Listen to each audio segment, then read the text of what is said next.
Bom dia, shalom, shalom, sejam todos bem-vindos em nome de Jesus, mais um Oséias, amém? Então vamos lá, em nome de Jesus, vamos orar. Eu creio que Deus tem coisas grandes e firmes para fazer a nosso favor hoje, amém? Em nome de Jesus, Pai, nós te louvamos, te agradecemos, te bendizemos, e pedimos o auxílio do Teu Espírito Santo, Senhor, no qual temos vivido, através do qual temos vivido as promessas, temos vivido as realidades espirituais que Tu tens para nós. Obrigada porque Tu tens nos levado como bom pastor a pastos verdejantes, ó Pai, para que de verdade possamos crescer, ó Deus, e sermos filhos maduros diante da Tua presença.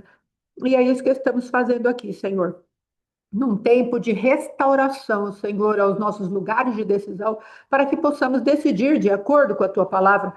Tuas palavras em Deuteronômio 30, Senhor, fala a respeito de hoje um caminho é dado diante de vocês, aliás, uma escolha é dada diante de vocês aqui, a morte e a vida. Mas escolhe a vida para que vivais. E assim sempre que tu dizes na tua palavra, Senhor, ainda que tenhamos dois caminhos diante de nós, tu dás um poder de escolher, papai, e aí a tua palavra vem nos aconselhando a escolher a vida. Queremos escolher a vida. É por isso que tu estás restaurando os nossos lugares de decisão, mudando a fonte das nossas vidas e nos fazendo entender que existe uma fonte só para as nossas vidas, agora que somos recriados em ti, no nosso espírito. É a palavra de Deus, é o Cristo vivo, ele é a fonte da vida, da ressurreição, da vida eterna contigo. Então, nos ajuda, nos leva adiante pelo teu Espírito, em nome de Jesus. Amém e amém, graças a Deus. Amém. Pastor Sérgio, seja muito bem-vindo, em nome de Jesus. Um abraço, pastora Beth, seus filhos, em nome de Jesus, sua neta, sua nora, Deus te abençoe, em nome de Jesus. Amém. Profeta Louise, sejam todos bem-vindos, pastora Sônia Bispo e todo mundo que chegou aí, em nome de Jesus, amém? Então, irmãos, nós estamos falando dos lugares de decisão, dos lugares onde Deus está reconstruindo o nosso poder, ou restaurando o nosso poder de decidir. Shalom, pastora Andréia. E uma coisa que tem chamado muita atenção é exatamente aquilo que está escrito em 1 Coríntios, capítulo 6, versículo 16 e 17. Ali o Senhor está falando conosco a respeito de unidades. Ele está falando, aquele que se une a uma prostituta se torna uma só carne com ela, que é a jurisdição, mas vamos colocar assim, o homem se torna uma só carne, uma só pessoa com a prostituta. Mas aí ele vem e fala, mas, entretanto, aquele que se une ao Senhor é um só espírito com ele. Veja, se você se une a uma, se a pessoa se une a uma prostituta ou a alguém que verdadeiramente não é o seu esposo, shalom, irmão Alfredo, Deus te abençoe, em nome de Jesus. Alguém que verdadeiramente não está dentro daquilo que é o ditame do casamento, mas o que eu quero falar agora é de uma realidade espiritual mais alta. Vamos ver se eu consigo explicar o que verdadeiramente está no meu entendimento. Quando você se une com uma pessoa através da sexualidade, você se torna espírito, alma e corpo com ela, certo? Então, ela não tem a vida aí de Cristo, no poder de Cristo, para passar para você, entenda bem que eu estou falando como fonte, ainda que ela possa passar alguma santificação ou algum tipo de demônio, conforme for essa pessoa, não é?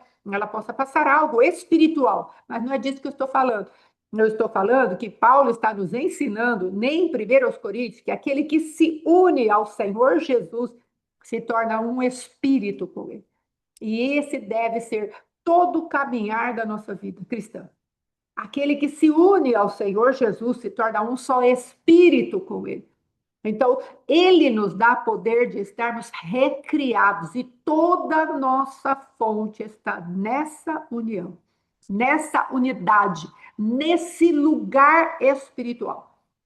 Então, temos falado da reconstrução das portas, porta das ovelhas, porta dos peixes, porta do cavalo, que vamos falar hoje. Hoje vamos falar dessas duas portas, eu creio que estão ligadas, é a porta dos cavalos e a porta dos peixes. Mas o que queremos que nós venhamos a entender de verdade é que a fonte mudou. A fonte verdadeiramente é o nosso Cristo. Por quê? Porque você entrou em unidade com Cristo. Então você não vive fazendo mais aquilo que a sua mente pensa. Você vive buscando a vontade de Deus para fazer aquilo que é necessário nas nossas vidas.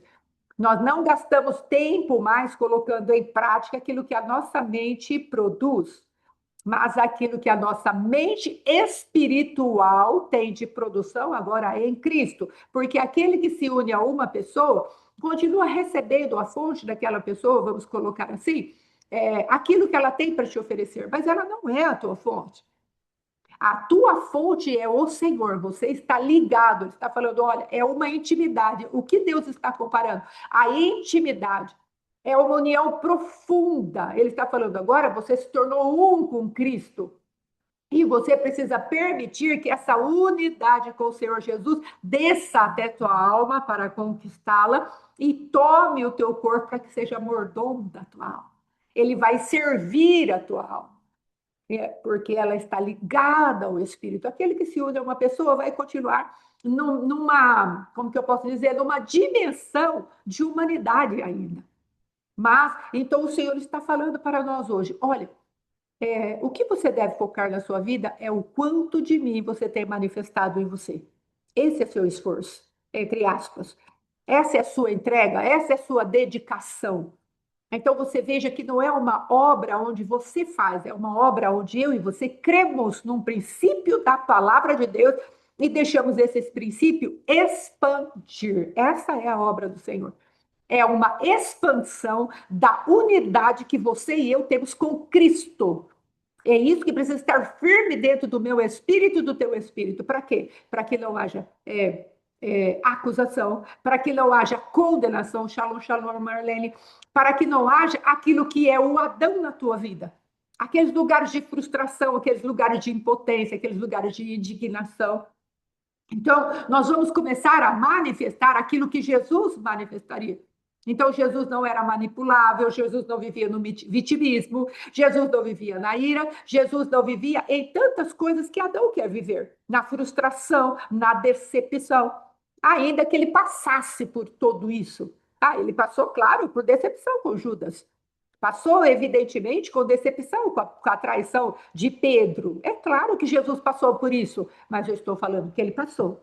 Ele não ficava nisso, porque a alma dele, ela tinha a manifestação daquilo que era o Espírito de Deus, porque ele estava unido ao Espírito de Deus. Ele foi unido ao Espírito de Deus assim que ele saiu das águas do batismo. Então é isso que você e eu precisamos entender, que a mesma manifestação de Cristo está disponível para nós, porque o Espírito veio morar dentro de nós. Aquele que se torna um com o Senhor Jesus é um só Espírito com ele. E onde está a tua força? Shalom, irmã Lília, irmão Amilson. E onde está a tua força? Nessa união. Então, o que precisa expandir dentro de mim e de você? O que precisa jorrar dentro de mim e de você? Essa fonte chamada Espírito Santo de Deus, o Cristo vivo, o amor de Deus que já está dentro de nós. Não vai descer do céu, ele já está dentro de nós. O reino de Deus está dentro de você. A palavra de Deus diz isso. Então, o que Deus está querendo despertar nessa temporada? Deixe uma fonte chamada Adão, que é a fonte do orgulho, deixe a fonte dos demônios, deixe a fonte do império das trevas e ande naquele que te transportou do império das trevas para o reino do Filho amado.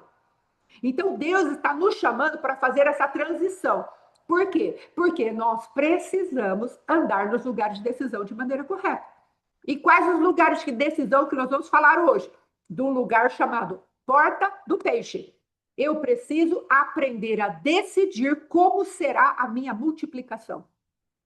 E eu preciso entender onde está a minha força, que é a porta dos cavalos, a porta da guerra, é a porta ministerial. Depois de eu fazer a restauração da porta dos peixes, irmãos, a próxima porta, não geograficamente, não é que eu estava dando uma estudada, não é disso que eu estou falando, mas espiritualmente você vai ter que entender que a porta dos peixes representa o próprio Cristo, mas também representa o ministério, porque Deus falou para Pedro e para os meninos ali que estavam com ele na pesca maravilhosa, eu vos farei pescadores de homens. Então a porta do peixe é a porta da multiplicação, é a porta do comércio, é a porta do lucro para o reino de Deus. Então, aqui na porta, eu fui estudar, eu já tinha falado para vocês na sexta, eu tinha preparado essa porta, né? Mas o Senhor me levou para outra. Então, é a porta do comércio. Então, as cidades vinham ali para comerciar com Jerusalém, fazer o comércio com Jerusalém. E ali era a porta onde as pessoas, os lugares, as pessoas entravam por aquela porta e havia ali aquele comércio, não é? De peixes, de coisas que eram trocadas ali. Então, espiritualmente, o que quer dizer isso? É a porta onde nós trocamos as nossas experiências, onde recebemos dos outros ministérios aquilo que verdadeiramente nós necessitamos para a subsistência da nossa vida espiritual e ministerial. Então, também é uma porta de humildade da nossa parte, onde não achamos que somos autossuficientes no nosso ministério. Nós conhecemos, por exemplo, o ministério de Brodowski, que é um ministério muito abençoado, né? O irmão Alfredo faz parte, algumas pessoas fazem parte desse ministério lá. E o que acontece? Ali, irmãos, a porta do peixe, ela é aberta. Por quê? Porque vem gente de todo lugar, até nós, vamos lá, né? Então vamos colocar assim, quando eles nos chamam, através do apóstolo Éder Gregório. Nós vamos àquele lugar para levar o que temos de conhecimento de Deus, para trazer uma edificação. Então é a porta onde nós vamos ali servi-los e dar lucro para o reino de Deus, não é financeiro, mas é lucro para o reino de Deus. Então entenda, você e eu precisamos ter essa porta de humildade, onde pessoas chegarão para ajudar a nossa vida, onde vidas chegarão não para se opor a nós, para nos ajudar, para dar a mão, para estender, para puxar para cima, para trazer algo de acréscimo. Aquilo que nós estamos fazendo no reino de Deus. Então, no reino de Deus não pode ter clubismo, ou vamos colocar assim, denominacionalismo. Não pode ter aquele negócio, ai, é a minha igreja, ai, é o meu ministério, ai, é meu. Não, irmãos, pare com isso. Nós não somos completos em nós mesmos, nós precisamos um dos outros. Então, a porta do peixe, irmãos, é uma porta tremenda de troca daquilo que nós temos da parte de Deus para os outros, que vem para nos abençoar. Nós abençoamos, somos abençoadores. A palavra de Deus diz para Abraão: "Se tu uma bênção." Deus liberou uma palavra para Abraão.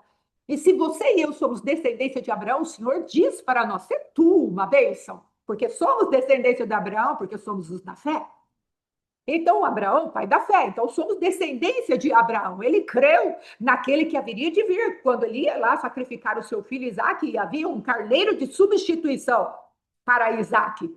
Então, ali se manifesta o poder do nosso Deus, daqueles que creem.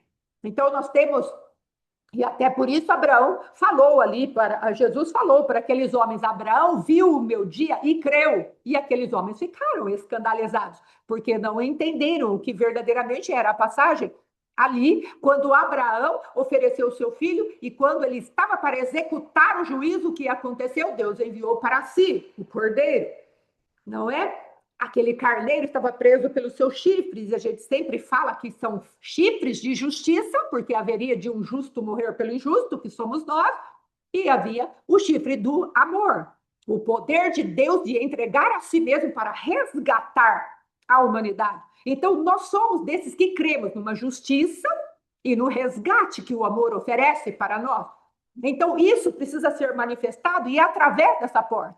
A porta da multiplicação do evangelho, onde Cristo vem com a sua natureza múltipla, a multiforme graça e a multiforme sabedoria de Deus começa a se manifestar. E aí acontece aquilo que Paulo diz aos Efésios: um traz salmos, o outro traz cânticos, o outro traz doutrina, e o corpo de Cristo se levanta. Então, se a gente olhar lá esse ministério, qual eu estou citando, é uma multiplicidade daquilo que é a sabedoria e a graça de Deus nesse ministério. Não estou falando para exaltar, não estou falando para exemplificar que é possível você abrir a porta do lugar daquilo que é o lucro para o crescimento do reino de Deus e não perder a identidade. Antes, você ser um liberador, um exportador da cultura do reino e um importador da cultura do reino para que o reino de Deus naquele lugar se avolume. Então, você pode ser assim.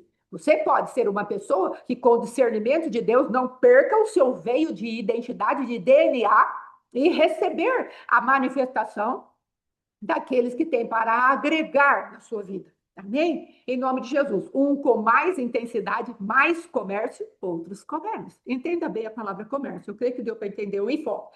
Então, essa é a porta do peixe. Porque os peixes não são um só. Não é a variedade dos peixes. Aí depois, pescadores de homens. Então, essa é uma porta ministerial, onde Deus vai falar, você vai se equipar nessa porta, no poder no qual eu vou te capacitar para executar aquilo que verdadeiramente eu tenho através de você, ministerialmente falando. Eu sou uma pescadora de homens, mas em que fase? Na fase da libertação, na fase da edificação. Tem pescadores de homens que são os evangelistas, trazem para dentro do rebanho. Tem pescadores de homens que são mestres. Eles vão pescar aquilo que é adâmico do homem e através do seu mestrado, do seu mestral, eles vão executar uma edificação, uma tirada ali de fundamentos errados e colocar os fundamentos do céu. Então, esses pescadores de homem vão se manifestar de acordo com os ministérios que estão dentro da palavra, do qual você e eu temos um, com certeza. Todos temos um ministério da parte de Deus, uma multiplicação da parte de Deus para executarmos ao Senhor. Amém? Porque se você pegar a parábola dos talentos, pelo menos um, aquele homem recebeu. Então, eu creio que todos temos. Um vão receber mais, de acordo com a sua capacidade. 2, 5, 1, mas vão ter algo para multiplicar, e essa é a porta do peixe, graças a Deus por isso. Aí depois, irmãos, algo muito tremendo, tocou muito meu coração, por quê? Porque peixe, no grego, é ictus, é I-C-H-T-U-S, que é Jesus Cristo, Jesus Cristo, Filho de Deus, o Salvador. Então, ictus, peixes, em grego, quer dizer Jesus Cristo, Filho de Deus, o Salvador. Então, essa é a porta que nós vamos restaurar. A salvação está em Cristo.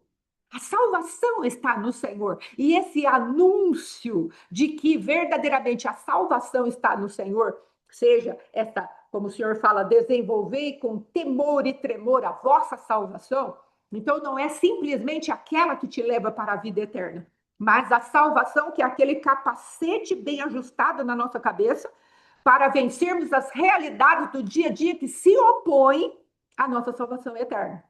Então, é dessa manifestação que Deus está falando. Agora vamos lá para algo tremendo. Sabe quem edificou essa porta? O nome? Que às vezes estamos falando dos nomes, né? Chama Racená. Deixa eu ler aqui. Racená. Esse homem aqui, irmãos, sabe o que quer dizer o nome dele?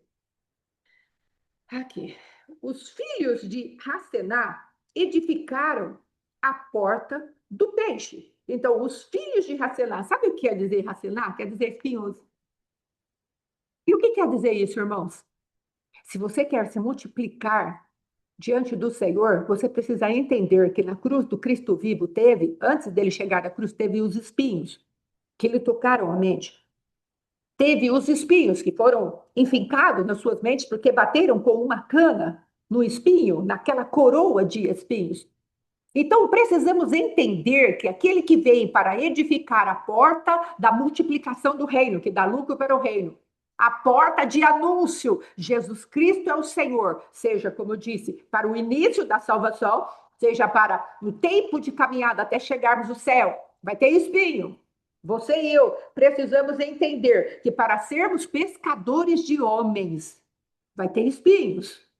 Então, é muito profundo o que Deus está falando com você e comigo. Você e eu não vamos poder andar naquilo que é uma ingenuidade dentro daquilo que é o próprio caminhar com Cristo. É espinhoso, irmãos. Filhos de Racená. É espinhoso. Pare de andar com uma visão cor-de-rosa que ninguém vai te atacar, que não vai haver oposição. Que o apóstolo falou, acho que na sexta-feira, não haverá tapete vermelho para você. Haverá dores, haverá espinhos, para você lutar contra você mesmo e para você ser um expansor do reino de Deus, ser alguém que vai ser usado por Deus. Você e eu precisamos entender, talvez seja a primeira lição que eu devesse ter aprendido para não andar em tantos lugares de sofrimento como eu andei. Para não andar tão iludida como eu andei, a ponto de quase a depressão tomar conta de mim. não é? Se eu tivesse esse entendimento que no mundo tereis aflições, mas tem de bom ânimo, eu venci o mundo, Cristo estava nos ensinando isso, e se eu entro na vitória de Cristo, Cristo consegue vencer aquilo que é o mundo que vem me atacar, eu não teria passado por tantos problemas. Então, você que está no ministério, e às vezes faz tempo, e você está sofrendo as oposições pertinentes, guarda essa palavra. As oposições contra a tua vida, elas são pertinentes ao ministério que você tem. Primeiro, porque o mundo jaz no maligno. Se o mundo te amasse, você não seria representante de Cristo. Então, entenda. Ah, irmã, mas eu estou na igreja. Então, e quem falou que dentro da igreja não tem mundo? Quem colocou essa ilusão no nosso coração? Que dentro da igreja não tem Adão. Dentro da igreja tem Adão, tem mundo e tem perseguição, querido. Porque às vezes dentro da igreja você está debaixo de um sistema religioso, o qual você e eu vamos ter que combater. O que estamos fazendo aqui? Combatendo o sistema religioso, chamado Jezabel, Beuzebu, coisas que vêm para nos levar para longe dessa unidade com Cristo, que deve se expandir em nós e através de nós.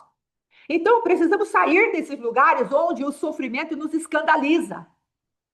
O sofrimento por causa de Cristo me escandalizou, irmãos. E o teu sofrimento pode te escandalizar e fazer de você uma pessoa amarga, amargo. E o Senhor não quer que você viva na amargura, Ele quer que você viva e eu viva na suficiência dele. Porque no mundo tereis aflições. O apóstolo Alexandre pegou no sábado a palavra a respeito das informações que Deus não deu ali para aquele povo, não é? Então, Deus não deu informações para o povo que deveria entrar na terra prometida. Gigantes, cidades fortificadas, um povo terrível, um povo violento, só Jericó, os muros, acho que era de 37 a dimensão deles, passavam assim várias carruagens, não é? A toda velocidade nos muros de Jericó, cidade fortificada, muros imensos. Para nós termos uma ideia, os muros os quais esse Neemias foi reconstruir tinha 12 metros de altura e 4 de largura. Era trabalho. Então coloque já a mão no seu coração e fala, é trabalho, mas é um trabalho de descanso. O muro de Jericó tinha esse exagero, irmãos, de largura, mas foi destruído pelo poder do nosso Deus. Então, muitas e muitas vezes, Deus não vai ficar anunciando para você e para mim, tem adversário, mas ele já deixou na palavra que existem adversários. Shalom, Marta. E nós precisamos sair dessa ingenuidade espiritual de ficarmos em todo o tempo falando a respeito disso, ou permitindo que esse tipo de manifestação entre na nossa vida para paralisia. Porque quando vamos nos assentar para fazer a obra de Deus, ao invés de jorrar de nós a paz que excede todo o entendimento, jorra de nós aquele lugar, estou sendo perseguido, estou sendo perseguida, e não há alegria no seu serviço. Precisamos entender que Jesus já passou por todos os lugares onde precisaríamos ministrar. Lembre-se que Jesus fez isso para limpar todo o templo do céu. A palavra de Deus diz, olha, tem um santuário parecido com esse que eu mostrei para Moisés, tem no céu. E o Cristo vivo, aquele que tem os bens vindouros nas suas mãos, ele entrou e foi purificando tudo. Agora, nossa parte é entrarmos nessa porta do peixe já sabendo que Jesus está assentado e que ele nos assentou. Ele nos dá uma ordem, assenta-te. Então, você não vai, eu não vou fazer mais a obra do Senhor debaixo daquele suor, debaixo daquele espírito de escravidão, como era a minha vida. Irmãos, quantas vezes eu ia ministrar debaixo do suor, porque a oposição era tanta quanto a minha filiação, que eu não sabia nem o que fazer. Eu tinha que ficar em estado de humilhação o tempo todo, para não permitir que aquele bombardeio viesse à minha mente e me tirasse do foco. Até que Deus veio e começou a abrir o meu entendimento. Ei, eu já venci isso para você, entra na minha vitória. Você entende o que Deus está falando? Você é uma comigo, entra na minha vitória. Não é para você ir lá e vencer o mundo, entra na minha vitória, porque quem vence o mundo sou eu. Então, eu comecei a ter entendimento e cada vez mais eu estou vendo a minha alma aquietada, num lugar onde eu vou vir para o Oséias, e ainda que a minha alma esteja querendo andar por aí, não é ficar bravo, ficar nervosa, ficar irritada, ficar decepcionada. Eu falo, ei, alma quieta, agora é a hora do Oséias, eu sou uma com o Senhor, o Espírito dele está em mim, e eu vou ministrar de um lugar de paz, de alegria, de gozo, porque isso é o reino de Deus. Paz é justiça, paz e alegria. Estou justificada com Cristo, então o que vai sair de mim, dentro daquilo que eu vou ministrar, é Cristo. Então, Adão é silenciado, as coisas das trevas são silenciadas e eu vou fazer a obra do Senhor com alegria. Dentro do meu espírito, aqui eu estou sentindo uma movimentação do Espírito Santo de Deus e há uma alegria dessa boa nova que eu estou partilhando com vocês. E se a minha alma estiver em lugar onde ela esteja agitada, a minha parte é falar: aquieta-te, alma, porque agora eu estou no serviço sacerdotal. Não vou prestar atenção em você. Eu tive um líder, irmão de Dirceu Ferrari, maravilhoso, uma pessoa maravilhosa em Deus. Deus operava maravilhas através daquele homem. E ele, irmãos, passou um dia por um pequeno problema ali, um problema grande, não sei, né? Porque o problema, na verdade, era dele, então. E ali ele foi e houve um contratempo, algumas palavras ali de dissabor, não é? E ele continuou o seu serviço sacerdotal de maneira maravilhosa. E eu, dentro de mim, era nova convertida. Como isso é possível? Como ele não se abalou? Como ele continua orando para as pessoas? Como ele continua liberando bênçãos daquela maneira? Como ele continua trazendo uma palavra de conhecimento tão forte, tão profunda para a minha vida, que estava num lugar de extrema tristeza aquele dia. Eu sabia que aquilo que ele estava falando era verdadeiro, não era mentira. Então, como ele conseguiu isso? Porque ele já tinha essa chave. Eu estou unido com Cristo, eu estou assentado com Cristo, e o meu serviço sacerdotal não vai ser atrapalhado pela minha alma. E quanto de nós recebemos um embate no dia da pregação e paramos? Quanto de nós recebemos uma má notícia no dia da manifestação daquilo que deveria ser um poder tão tremendo de Deus e o adversário lança uma bomba e nós paramos? Sabe por quê? Porque a nossa união com Cristo ainda está frágil. Eu não estou falando, tem coisas que verdadeiramente são muito complicadas. Eu estou falando isso.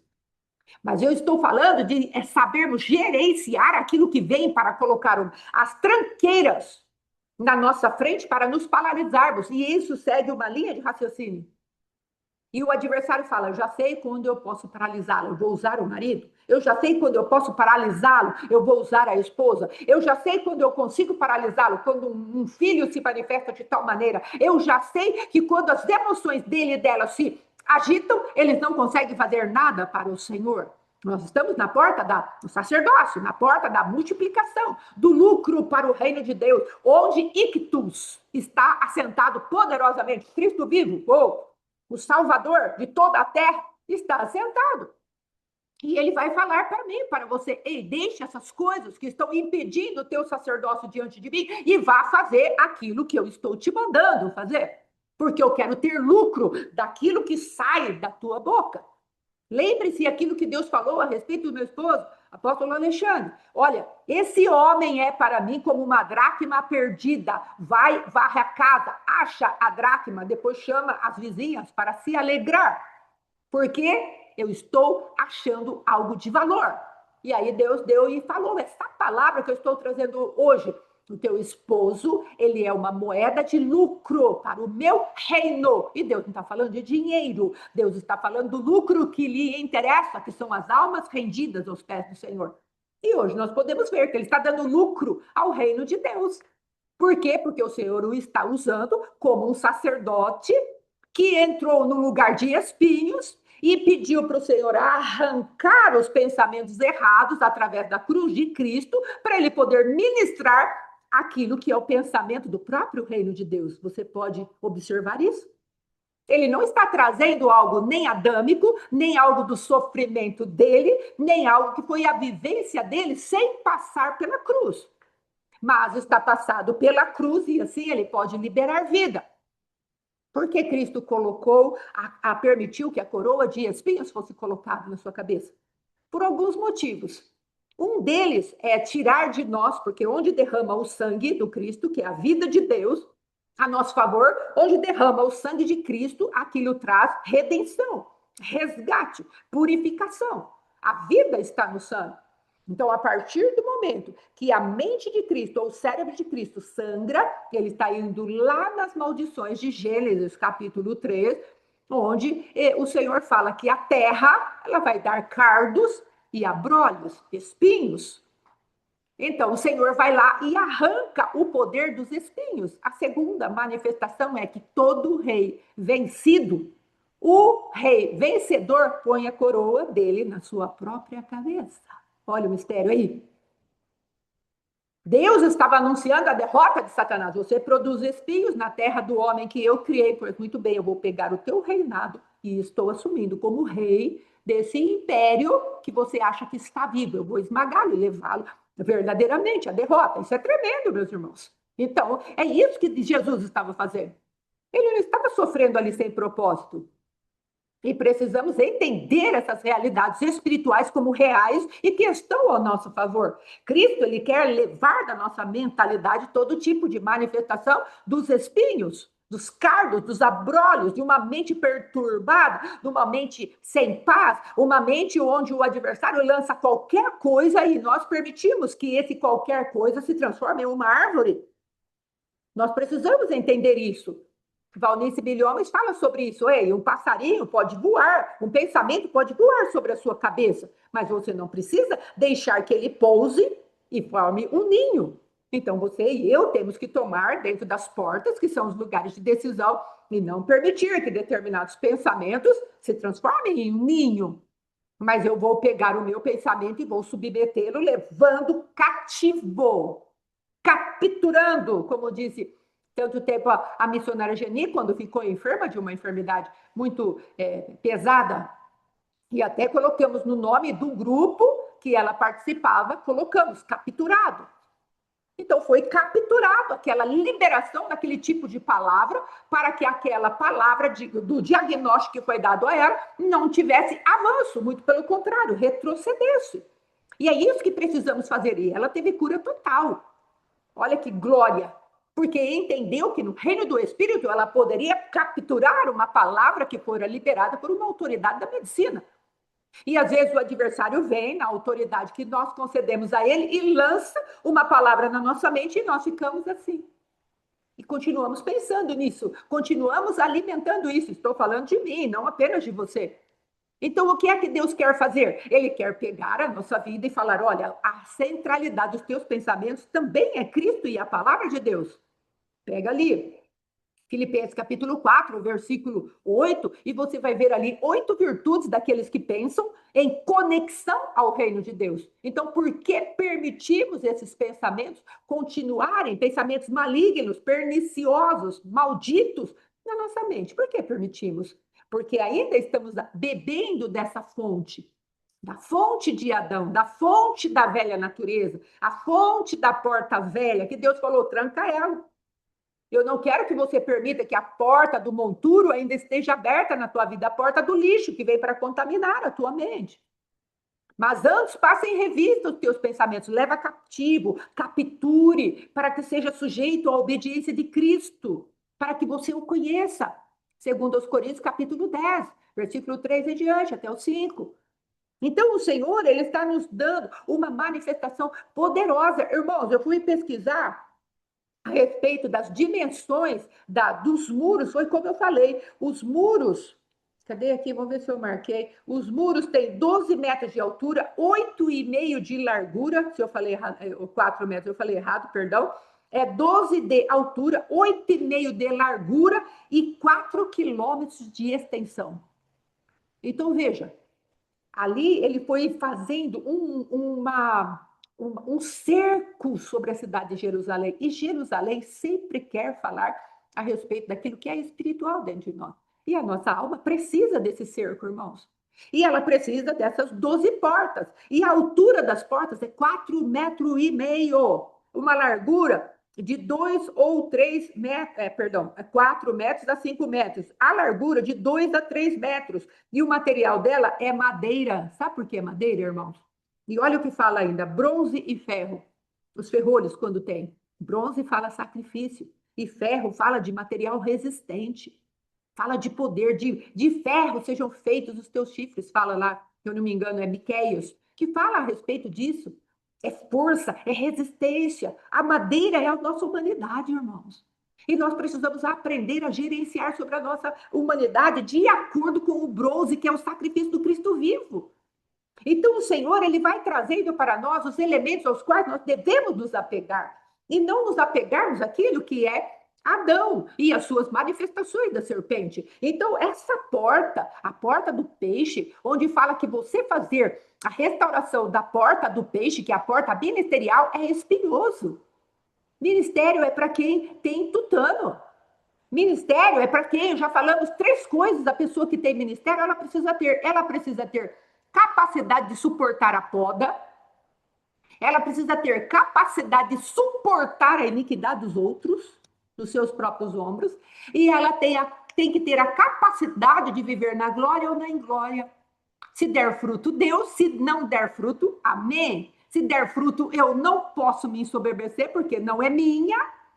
Exatamente. E eu também não posso, se não der fruto, eu também não posso me desiludir e falar, agora eu não vou fazer mais nada. Você entende isso? Essas 3 capacitações estão essas 3, o apóstolo Éder, que trouxe isso para a gente. Ele usou a macieira, o pé de uva e o telhado da casa dele quando ele foi colocar aquela energia solar. Sabe o que quer dizer o teto? O teto é quando você coloca uma força em cima de algo que você acha que você vai aguentar, só que você não aguenta. A parte da estrutura do lugar onde ele foi colocar a energia solar, os equipamentos, não aguentou. Abaixou 20 centímetros. Só estava a apóstola Luciana em casa. Ele, o que vai fazer? Está baixando, vai cair, blá, blá.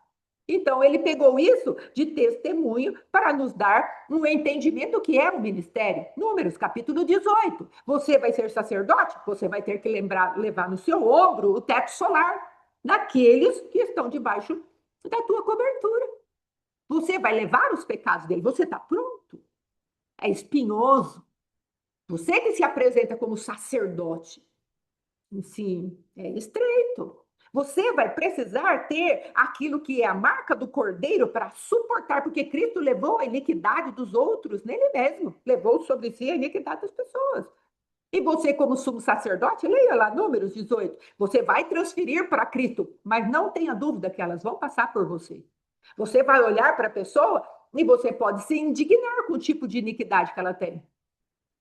E aí? Como você vai fazer? Você vai ficar com elas para você? Isso pode abalar o seu emocional. Às vezes podemos pegar e falar, você viu a iniquidade de tal pessoa? E a iniquidade da tal da pessoa que nós deveríamos apresentar diante do Senhor como sacerdotes que somos, nós podemos ficar escandalizados e paralisados e nem querer atender mais. E aí, como que vai ser? Você está pronto para levar a iniquidade das pessoas, não apenas no sentido do comportamental dela ser escandaloso ou não aos teus olhos, aos meus olhos, mas também a pecaminosidade, a transgressão e a iniquidade dela como um fardo que vem junto com demônios, com potestades, com todas as coisas? Você está pronto? Eu estou pronta? Estou pronta para que o ministério, aqui como da nossa cidade, dê tão pouco fruto e nós não desanimarmos e procurarmos ainda continuar fazendo a vontade de Deus? Você está pronto para que a macieira, que o apóstolo usou a macieira, uma macieira que ele comprou, e ela no primeiro momento já deu aquele montão de frutos, era tanta maçã que o pezinho não suportou, rachou no meio, entrou um fungo, matou. E às vezes você, eu quero que Deus me dê logo, eu quero que Deus me dê logo, eu quero ver o resultado do meu trabalho. E aí Deus vai falar para você, filha, você não está pronta. Você vai se perder no orgulho, vai se perder na soberba. Você não entendeu que o teu coração está na minha mão e sou eu que entendo o que tem dentro do teu coração?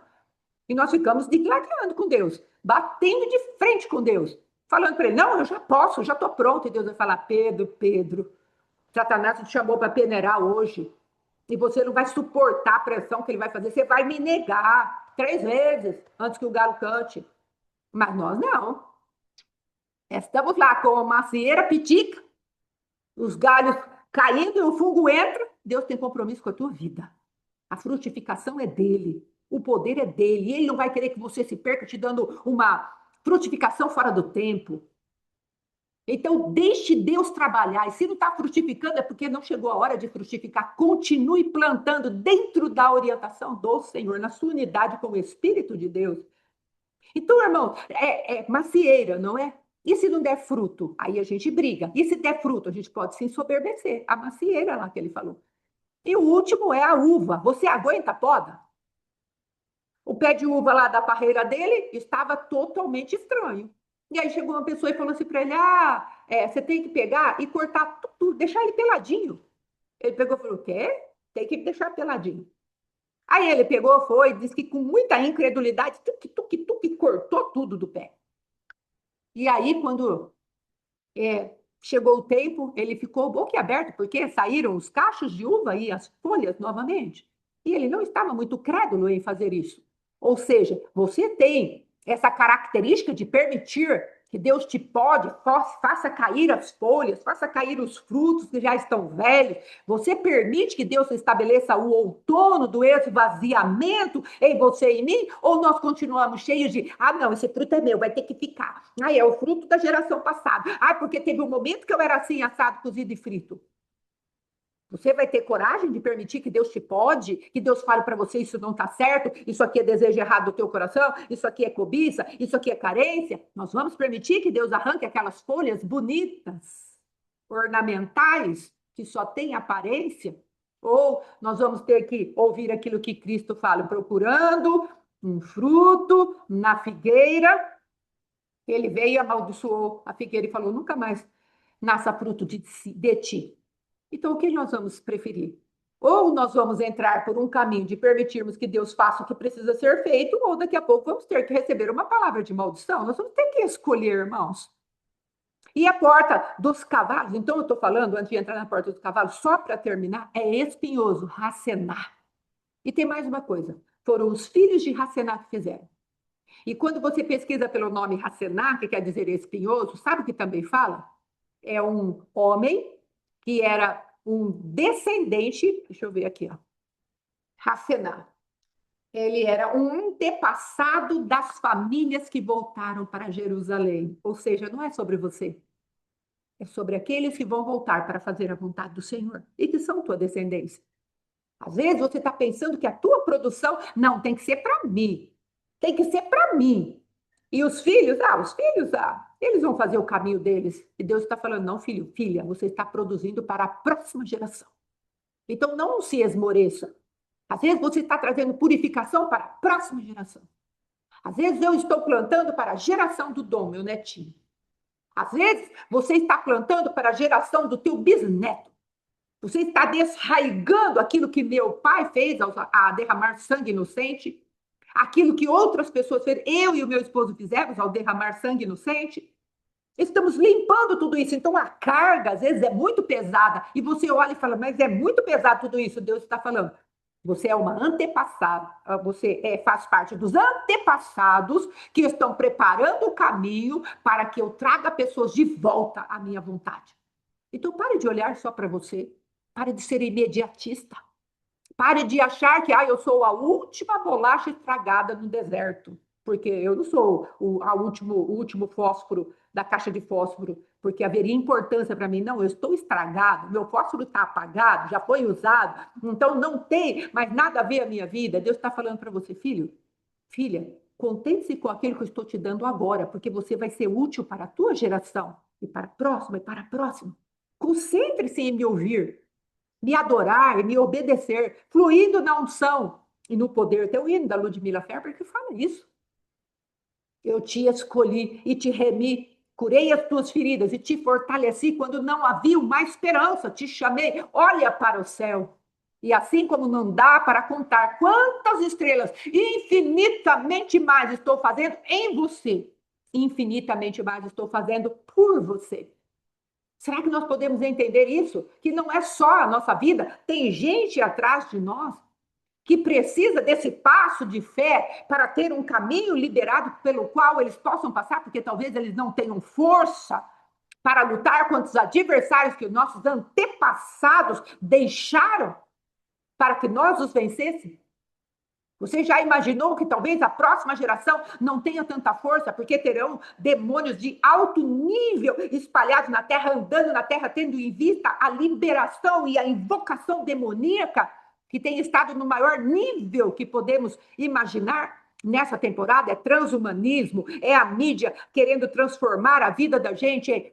Faça o que tu queres, pois é tudo da lei. Essa maldição do humanismo que aquele homem feiticeiro legou para a humanidade, e agora isso explode como uma pipoca numa panela bem quente? Será que já entendemos isso, que é uma obra de amor que Deus está querendo falar conosco, tratar conosco a favor dessa porta dos peixes aqui? E depois, através da porta dos cavalos. O que é a porta dos cavalos? Sabe quem restaura a porta dos cavalos? São os sacerdotes. Meu Deus, meu Deus. Deus é Deus de detalhes. Tantas portas para restaurar, 12 portas, e aí para a porta dos cavalos, que é a porta onde você, depois de estar pronto da porta do peixe, você sai para a guerra, e quem faz isso é o serviço sacerdotal. Ou seja, não dá para fazer guerra, não dá para sair para a guerra, porque a porta dos cavalos eram os lugares onde os exércitos de Deus saíam para a batalha, sem primeiro passar por um sacerdócio, sem primeiro passar por uma limpeza espiritual profunda dentro de nós, onde o Senhor vai estabelecer aquilo que é dele e aquilo que não é dele. Então Deus está falando: você quer multiplicar, você quer ter serviço, quer sair pelas portas dos cavalos? Você quer ser uma pessoa de ministério potente que sai das portas de Jerusalém? Deixe eu exercer o meu sacerdócio sobre você, para que você se manifeste depois para fora das portas, como o serviço sacerdotal que eu planejei, e você estabeleça o reino de Deus, porque foi isso que Jesus, para isso Deus Pai nos comprou. Ele nos constituiu reino e sacerdócio para o nosso Deus e Pai. A palavra de Deus diz isso lá em Apocalipse. Então, irmãos, é uma manifestação tão bem engendrada pelo nosso Deus, uma coisa puxando a outra. Ele falou: ó, estou mudando a fonte, e você, em unidade com o meu espírito, você traz lucro para o meu reino, e você pode sair para a peleja, e o meu reino vai se manifestar lá fora. Não é aqui dentro de Jerusalém, é lá fora. Aqui dentro de Jerusalém estou tratando do teu particular, estou tratando a tua vida. E sim, o meu reino está estabelecendo dentro de você. Mas chegará o dia em que te colocarei para fora das portas. Mas então se submeta, perdão, aos tratamentos que eu estou liberando aqui dentro desse lugar. Se submeta. Coloque a tua vontade abaixo da minha. Coloque o teu poder de decidir abaixo do meu. Vá para o meu sangue, onde a tua decisão não bate com a minha decisão para você, vá para a humilhação. Vá para a porta do sacrifício. Vá para esse lugar onde você é um comigo e eu posso te convencer que a minha vontade é melhor. E aí eu vou estabelecer o meu governo sobre você. Eu vou estar intimamente ligado a você. E aí nós podemos liberar juntos uma só pessoa. Não é mais uma só pessoa da prostituição, é uma só pessoa da santificação em Cristo Jesus. Olha que coisa tremenda. A prostituta, ela traz para o homem um espírito morto, uma alma contaminada e um corpo profanado, porque ela entra naquele corpo e ela fica lá. Tanto o homem quanto a mulher ficam lá naquele corpo, naquela alma e naquele espírito, porque se tornaram uma só pessoa. E Jesus, ele está fazendo um paralelo através de Paulo, explicando para nós: aquele que se une ao Espírito tem toda a possibilidade de permitir que Deus o conquiste e recrie, perdão, que Deus o recrie no Espírito, conquiste a alma e o corpo seja mordomo do reino de Deus. É o mesmo caminho da prostituta, só que quem faz isso é o poder da unidade na qual você vive com Cristo. Porque na prostituta, o que faz isso de contaminar, manter o nosso espírito morto e manter a nossa alma conquistada, também é aquela contaminação que teve dessa unidade. Agora, Cristo está falando também: aquilo que você faz com a prostituta é instantâneo, passa no mesmo momento. Agora, o que eu faço com você quando você se une comigo aqui no céu, e eu desço para este lugar onde sua alma pode receber aquilo que é meu e o seu corpo pode manifestar o que é meu, eu estou falando para você: é processual e dá trabalho. E o trabalho que você vai ter que executar a partir de mim é a fé, não é sair correndo fazer nada. Não é sair correndo para decorar 200 versículos, não é sair correndo para orar não sei quantas horas, mas é ficar olhando para Deus e falando: Senhor, o que tu tens estabelecido para mim, eu sou uma contigo, o Senhor tem uma realidade espiritual para mim, o que tu queres que eu faça? E aí Deus pode vir e falar para mim e para você: leia 20, 200 versículos, vá fazer tanto tempo de oração, mas vai ser Ele e a graça virá. Adão não manifesta vida espiritual, a não ser a caída. Adão tem poder, a alma de Adão tem poder, mas ela não manifesta a vida em Deus. A nossa alma não pode produzir nada para Deus, porque ela está morta. Ela está contaminada com a natureza da serpente. Mas uma alma conquistada pelo nosso espírito recriado em Deus, ela produz vida espiritual. E o que queremos pautar aqui é justamente a mudança de fonte. E para isso, para mudarmos de fonte, nós temos que sair dos idealismos. Vamos ter que sair daquilo que Naamã fazia. Eu pensava que o profeta ia sair, ia chacoalhar a mão sobre mim, ia fazer, virar e mexer de acordo com aquilo que eu penso. Deus vai falar para você: pare com esse idealismo. Eu não vou entrar na tua caixinha de sapatos. Eu não vou compactuar com a tua carne. Eu tenho um caminho mais alto para você. E é por isso que às vezes estamos apanhando tanto da palavra. Por quê? Porque ainda estamos no nosso pensamento e Deus vai ter que verdadeiramente usar o martelo que esmiuça a penha do nosso coração.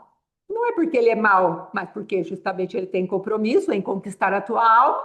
Ele não quer que a sua alma viva os ciclos de repetição. Então ele vai falar para você: você está no meu outono, o tempo espiritual para você se esvaziar. Pare com o idealismo da religião que formou uma imagem de quem eu sou e como eu opero. Jogue fora tudo isso, que eu vou estabelecer verdadeiramente quem eu sou. Eu não tenho compromisso com as imagens que você formou. Eu não tenho compromisso com aquilo que você criou a meu respeito. Eu tenho compromisso com quem eu sou. E Deus é. Se você pegar o livro de João, que é o livro mais teológico que tem da palavra, por isso até ele tem a representação da águia em pleno voo, mostrando ali, não é? Um Deus exaltado, um Deus que vê profundamente, como que eu posso dizer, com precisão, todas as coisas. É exatamente isso, o livro de João. Por quê? Porque ele vai falar quem é o Cristo vivo. E o próprio Cristo vivo fala por 7 vezes quem ele é. Eu sou o pão da vida, eu sou a água da vida, eu sou a fonte de todas as coisas. Jesus vai falando: eu sou, por 7 vezes no livro de João. E vai se estabelecendo quem ele é. Então, ele não tem compromisso com a imagem de escultura que nós firmamos dentro do nosso coração. Em nome de Jesus, isso mesmo, irmã Marta. Toda a imagem que nós fizemos de Deus, ai, o senhor tinha que ter agido assim. O senhor tinha que ter feito isso. Não, mas o senhor tinha. A palavra de Deus diz assim, irmãos: reconhece o Senhor em todos os teus caminhos e ele endireitará as tuas veredas. Amém, querido. Glória a Deus. E ele endireitará as tuas veredas. Agora, queremos que as nossas veredas sejam endireitadas ou queremos ficar com elas? Nós vamos precisar entender isso, irmãos. Qual vereda nós vamos querer? A fonte do dragão que vai fazer o nosso ministério sem nenhuma eficiência. Então, a porta dos peixes daqui, a porta do peixe não vai ser restabelecida na nossa vida, porque estamos com medo das dores, estamos com medo dos espinhos, que na verdade só vão tirar aqueles pensamentos malditos de Adão, não é? Mas porque como dói na carne, aí a gente não permite. Porque está ligado ao nosso orgulho mental. Ah, não, desse jeito não. Está ligado às estruturas de raciocínio de Leviatã, não é? O que vamos permitir? Esse é o tempo de decisão. Madeira, bronze e ferro. A humanidade, o sacrifício de Cristo e a força. Você vai querer o quê? Vai ficar na sua própria humanidade? Porque Deus sempre vai dar o poder de decidir, amados. Por mais iludida que a pessoa esteja, por mais enganada que a pessoa esteja, existem picos em que Deus vem e dá um entendimento para ela. E nesse start, essa pessoa vai ser julgada. Nesse start que Deus dá. Porque Deus, ele vai trazer um momento de lucidez para a pessoa, por mais profundo que seja o cativeiro dela.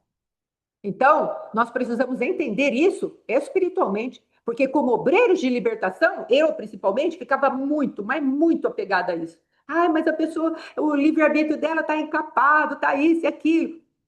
E continuava com uma misericórdia totalmente carnal. Até que o Senhor veio e falou: olha, eu sou Deus justo.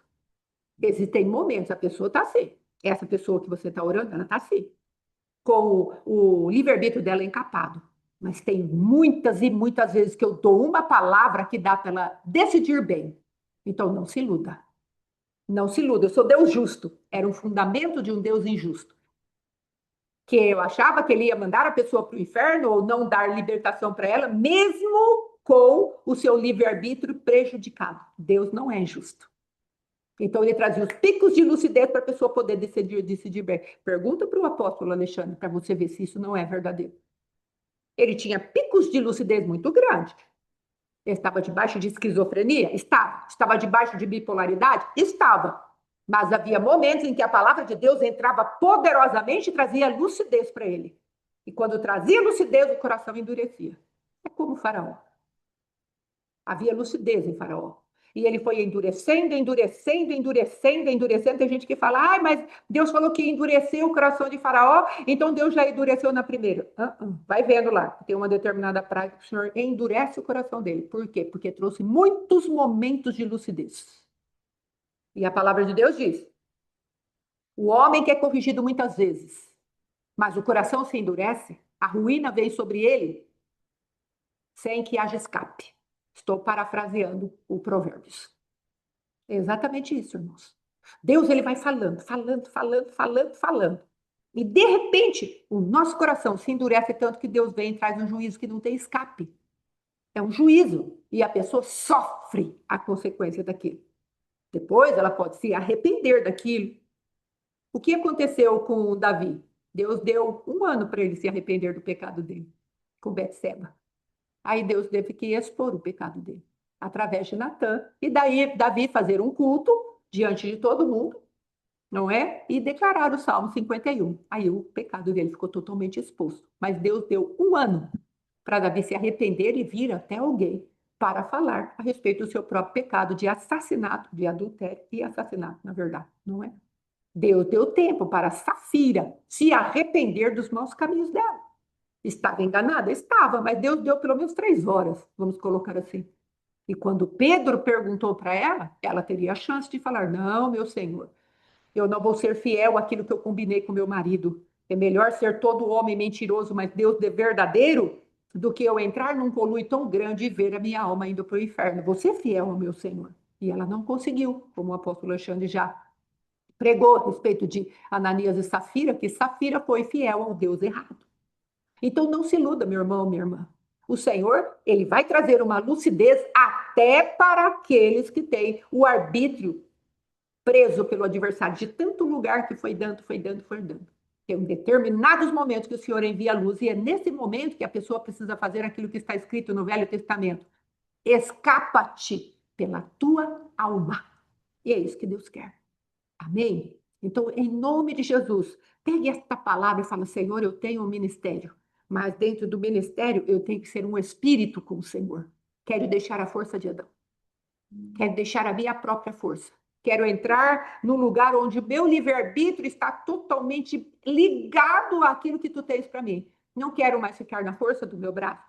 Irmãos, é tempo de passar em revista. Não sei que dia que vai ser, mas vamos passar em revista o nosso passado, porque Deus falou da porta velha. E como você vai se desvencilhar da porta velha se você não fizer uma checagem de como você agiu até agora na sua vida? Então passe em revista. Até aqui meu casamento foi assim, agora eu não quero mais. Eu tenho uma porta nova, eu tenho uma natureza nova. E essa fonte da nova natureza é que vai jorrar dentro de mim. Então, o meu casamento, nesses termos, eu não quero mais. Mas não vá mudar o seu casamento. Vá lá diante do Senhor e fale para Deus. Se você tiver um marido crente, firmado na palavra, fale para Deus. E vá se estabelecer, marido, até aqui você fez isso, isso e isso. Eu não quero mais viver debaixo disso, então a nossa vida a partir de agora vai ser regida pela palavra. Vamos gastar tempo com Deus e limpar tudo aquilo que a gente produziu no nosso casamento? Porta velha vai ser fechada se você fizer isso. De você contra você mesmo. Vai lá, fecha a porta velha. Olha, você pecou aqui, você fez isso aqui, você foi prostituta, você foi, teve caso de homossexualismo, você isso, você aquilo, você adulterou, tal. Fecha a porta. Pega essa porta velha e estabelece juízo, porque Deus está falando, a porta da multiplicação está sobre você, eu quero te usar. A porta dos cavalos, eu quero te dar força. Só que eu não consigo, porque você não permite que o meu serviço sacerdotal se levante a teu favor.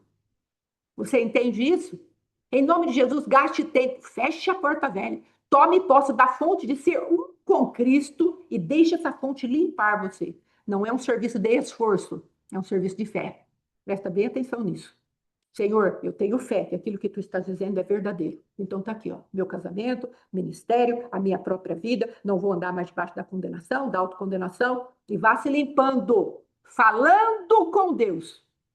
E aí você deixa isso e deixa Deus fazer brotar os novos frutos. Em nome de Jesus. É fé, irmãos. Não é esse trabalho que às vezes nós pensamos da força do nosso braço. Amém? Em nome de Jesus. Deus te abençoe, Deus te guarde. Amanhã voltamos, hoje, às 3 da tarde, o apóstolo Alexandre, com a ministração do Porcos na sala. Vai ser uma bênção, em nome de Jesus. À noite, a oração da madrugada. E depois vamos continuar aí com os nossos recados. Em nome de Jesus, Deus abençoe. Sejam poderosamente visitados pelo poder do nosso Deus. Shalom, irmão Alfredo, missionária Fátima e todo mundo que está aí. Em nome de Jesus. Shalom, shalom. Glória a Deus.